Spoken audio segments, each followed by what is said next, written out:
The question is find the general solution of the differential equation which is y dx minus x plus 2y square into dy and which is equal to 0. So let's see how we are going to solve the given problem. तो चलिए शुरू करते हैं. तो first of all मैं question के data को एक बार नोट कर लेता हूं. तो आप देख सकते हैं कि जो क्वेश्चन आपके पास अवेलेबल है which is your y into D X minus X plus 2y square into D Y and which is equal to 0. और क्वेश्चन में ये पूछा गया है कि आप गिवन डिफरेंशियल इक्वेशन का सॉल्यूशन पता करें. तो इसके लिए सबसे पहले मैं इसको फर्दर थोड़ा सा सिंप्लीफाई कर लेता हूं. तो आप देख सकते हैं कि गिवन एक्सप्रेशन को मैं लिख सकता हूं dx over dy and this is your x plus 2y square divided by y के. या फिर हम लोग इसे लिख सकते हैं dx over dy is equal to x over y plus 2 times of y के. और we can write it dx over dy minus x over y and this is equal to 2 times of yk. अब अगर in case अगर आप इस expression को check करें तो आप देख सकते हैं कि ये एक फॉर्मेट है which is the first order linear differential equation. लेकिन इसमें हमने जो डिपेंडेंट वेरिएबल कंसीडर करना है वो आप x ले सकते हैं. मींस अगर मैं गिवन फॉर्मेट को dx over dy plus px is equal to q से कंपेयर करूं where p and are p and q are functions functions of y.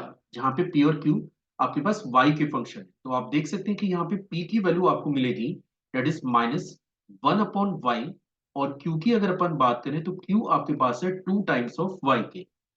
अब अगर आप first order linear differential equation पे वर्क कर रहे हैं तो इस फॉर्मेट को सिंप्लीफाई करने का जो मेथड है वो ये है कि आपको इसके लिए इसका इंटीग्रेटिंग फैक्टर निकालना पड़ेगा.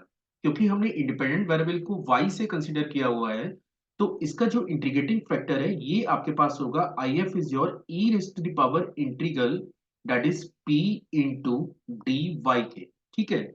और आप यहाँ पे देख सकते हैं कि जो p है ये आपके पास है E raise to the power minus integral 1/y और dy. इसको आप नेक्स्ट स्टेप में लिख सकते हैं e raise to the power minus ln y क्योंकि 1/y का जो इंटीग्रल है वो आपको ln y मिलेगा. या फिर आप इसे लिख सकते हैं 1/y के. ठीक है. हमने यहाँ पे लॉगरिथम की प्रॉपर्टीज यूज की हैं. आप e raise to the power minus ln y को लिख सकते हैं ln 1/y और इसको डायरेक्टली हम लोग 1/y लिख सकते हैं while using the property a raised to the power log x base a. और ये डाटा हमेशा x के बराबर होता है अगर x आपका ग्रेटर देन 0 है, a ग्रेटर देन 0 और नॉट इक्वल टू 1 है. तो आप देख सकते हैं कि आपने इंटीग्रेटिंग फैक्टर पता कर लिया है और ये एक ऐसा पैरामीटर है या एक ऐसा फंक्शन है जिसको मैं ओरिजिनल डिफरेंशियल इक्वेशन में जब बोथ साइड मल्टीप्लाई करूंगा तो लेफ्ट हैंड वाला पार्ट मेरे पास डायरेक्टली एक फंक्शन का डेरिवेटिव बन जाएगा. तो पहले मैं इसे मल्टीप्लाई करके आपको दिखा देता हूं फिर मैं इसको फर्दर एक्सप्लेन करूंगा. तो आप देख सकते हैं कि मैंने कहा था कि मुझे 1/y को बोथ साइड मल्टीप्लाई करना है. तो अगर मैं 1/y को बोथ साइड मल्टीप्लाई करूंगा तो लेफ्ट हैंड वाला डाटा हमारे पास है dx over dy minus x over y minus x over y.